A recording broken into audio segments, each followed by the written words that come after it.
政權，聲音有價，請持續支持 MyRadio 節目月費計劃。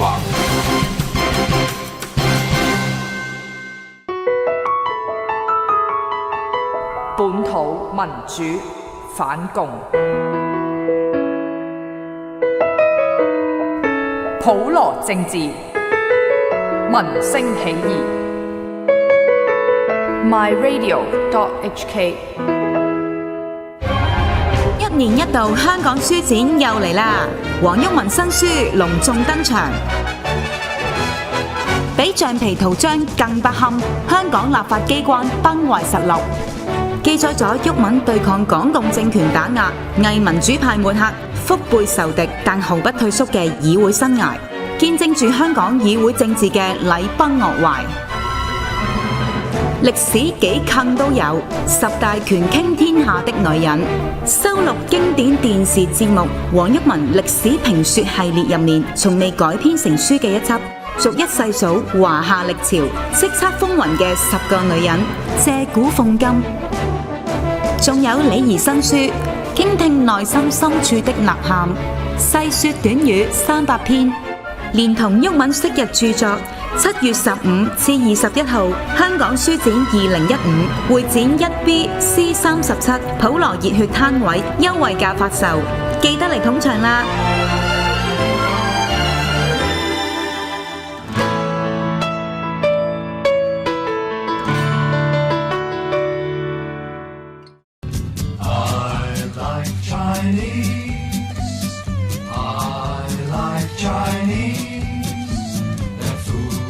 ！Guaranteed to please.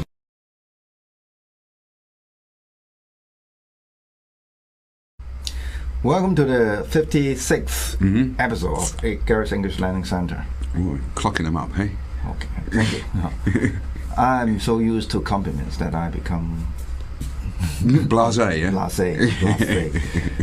You may ask why we are using so sophisticated English expressions today, because I just read an article about the appalling English standards in Hong Kong, which was which was from South China Morning Post. Yeah, you know. Or should we say Red China Morning Post? Yeah, wow, it's worse than that, really, you know. Okay. If you read the history of Robert Kuok, you know. Yeah. Wow, you know. Yeah. It's not a program by itself, really. We don't want to sound presumptuous, but maybe it has something to do with us. Maybe we are doing maybe we should do more shows in English, just to save the English standards in Hong Kong. Yeah, but we have to remember this is people are Chinese here, aren't they? You know, people are Chinese here. You know, and I think appalling is really much too strong. You know, and it starts this article, appalling English standards, which is not true. Would the technician show the? Okay. This is the original article in South China Morning Post, which was written by a guy called Yoden Lato. Yeah, he's got a strange name, isn't it? Yonden Lato. Yeah. I guess he used to be the anchor of the English news program of ATV. He did, yeah, and now he's taken over from Michael Chugani. Okay. To do interviewing the politicians to kind of show. Yeah. But I have to agree that he got a point, because if you see this picture. Yeah. Yeah. So what does it mean? Don't shoot. But I mean, I don't know what the Chinese is, Eddie. You know what the Chinese Oh, actually, is, it means you can't take pictures on. Oh, right. Okay. In that location. Okay, you know, but the private location. I mean, it's far beyond me, you know, to do this kind of thing. But I know it's very difficult to translate languages. It is, isn't it? Okay. You know. What about the next one? It's just Wilson Park car parking. No abuse of fire hose. That makes sense. Makes sense. It makes sense. Yeah. Okay. You can. But they're funny. I don't know why the guy's so annoyed. You know. And you know, because it's fun, isn't it? It makes life more fun. You know. Another irony. You know, it's more. But I remember there was another guy who collect all this appalling English or should we say translation into a book. Yeah, well, yeah. I regret that I did not bring that book today. Okay, I've been to the supermarket and seen green crab. Green crab. Instead of carp, the fish carp, So, yeah. I don't. Okay, we got a lot. Even with this, the government announcement or websites. Yeah, so notices and so on. And so on. Okay, so let me see. Please bring your litter home. Yeah, it should be take your litter home, but I mean, does it? We understand the meaning of it and the thrust of it. Yeah.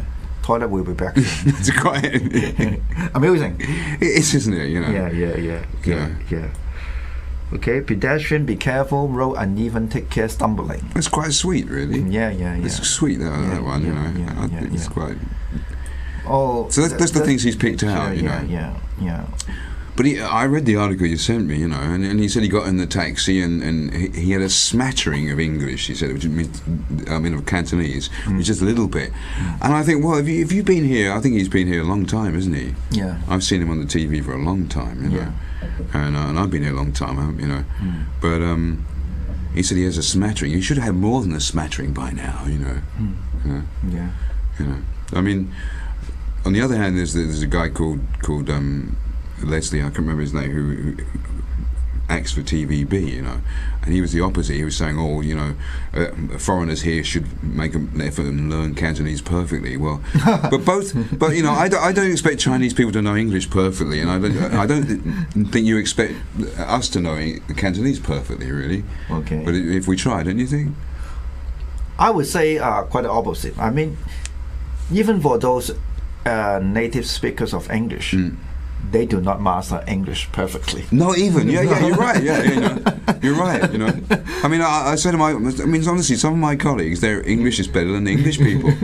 It is. They're not confident. But I'm not trying to bolster their confidence. I'm just stating facts. That their English is actually in a lot of cases better than a lot of English people, but they don't realise it. Oh, but it is good for to have this kind of criticism around because it will stimulate you. It will make you try to improve yourself. Oh, you're playing the devil's advocate here, aren't you? Of course. Or else we can't do the program.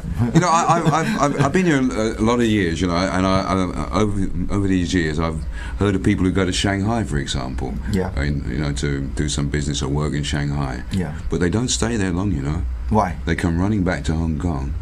Really? Because it is more foreigner friendly.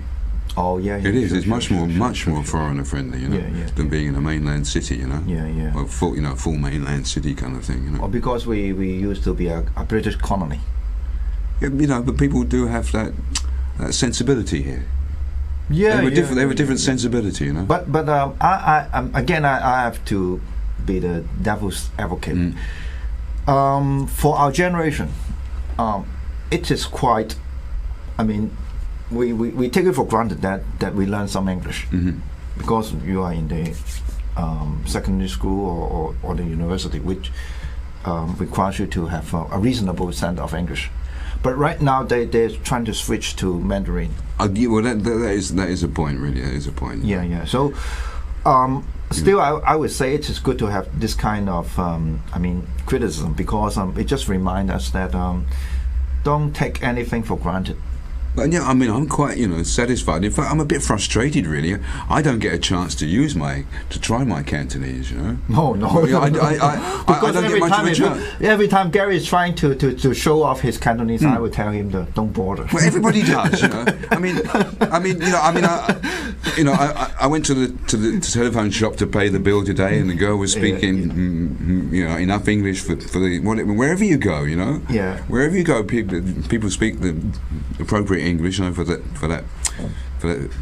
occasion, Yeah. And I try, like I said, and then you do the same to me. My friends do the same to me. Yeah. I want to practice, or certain things up, or Guangdonghua, but okay, yeah. No. Because why? Yeah. Because people's standard here is good, Oh yeah. You see, we got all these English translation everywhere. Yeah. Okay. Yeah. Okay. Well, it's a perfect environment, isn't it? Even our own, Yeah. even our name, we didn't bother to translate it into into Chinese. It's a perfect example, isn't it? Yeah. You know? I mean, at the end, he said to make Hong Kong an English, I mean, to make an international city. Yeah. To make it an international city.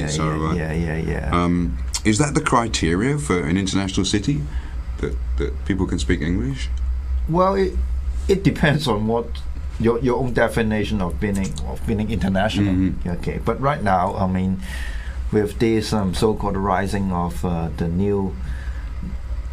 rising of China, Mm-hmm. and people would just also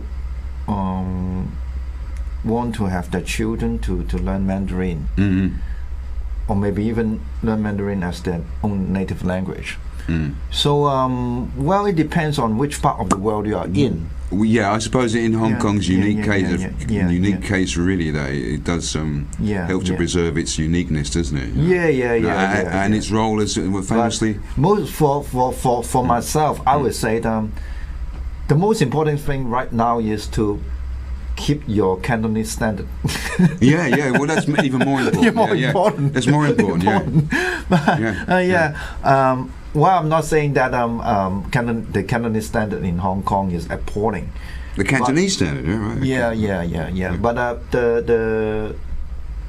our anxiety or our fear is that maybe we don't speak Cantonese anymore in, say, 10 years or 20 years in Hong Kong. Yeah.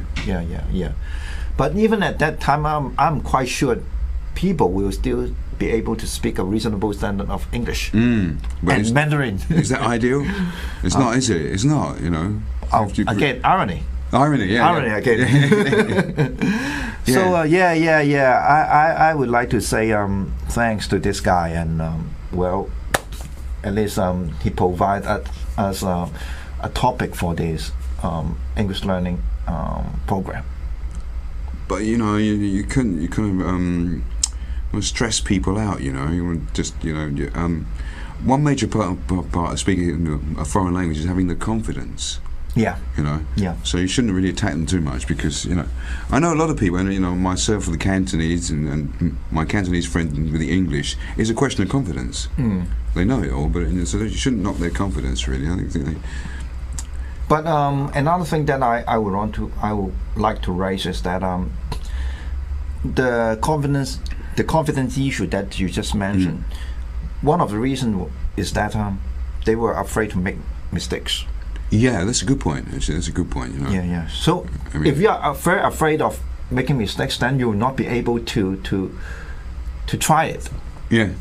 And he talks about not being cool to speak English in the classroom, and that is actually I think this pedantic approach that local teachers have to English. Yeah. And the system does, the EDB does as well.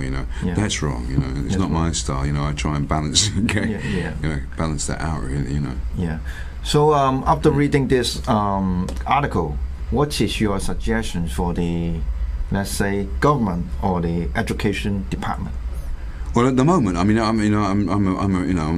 a practicing teacher, and what I find, all my friends find, is that the EDB is trying to cram so much into the curriculum that it's counterproductive. Yeah. And this might sound ironic again, but I say if you make the effort to teach less English, you actually get more results. Yeah. Really, honestly, that's what's going on today. We used to spend about more than 40% of our time in the secondary school on English.